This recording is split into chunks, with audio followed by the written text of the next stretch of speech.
လုံးဝမင်္ဂလာပါအလုံးဝစီကံဘလော့ကနေကြိုးဆိုရတယ်ကျွန်တော်တို့မြန်မာနိုင်ငံမှာအများအပြားအလုပ်ရှောက်မယ်ဆိုလို့ရှိရင် CV form resume တွေနဲ့ Facebook platform တွေကနေအလုပ်ရှောက်ကြတာများပါတယ်ဒါပေမဲ့ကျွန်တော်တို့မြန်မာနိုင်ငံမှာအလုပ်လွယ်လွယ်ကူကူနဲ့ရှောက်နိုင်ပြီးတော့အလုပ်တွေရေးပဲတည်တံ့ရှိတဲ့ Facebook လို platform မျိုးတစ်ခုပြောပြချင်ပါတယ်အဲ့ဒါကတော့ LinkedIn platform ပဲဖြစ်ပါတယ်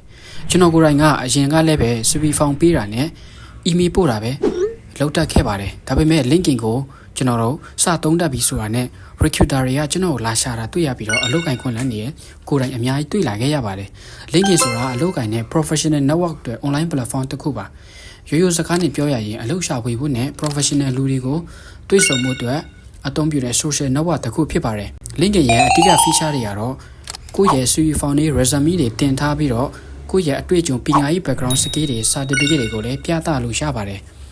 နောက်တစ်ခုက social network တွေလည်းတည်ဆောက်လို့ရပါတယ်အလုပ်သမားတွေ company တွေ professional contact တွေကိုကျွန်တော်တို့ connect လုပ်လို့ရပါတယ်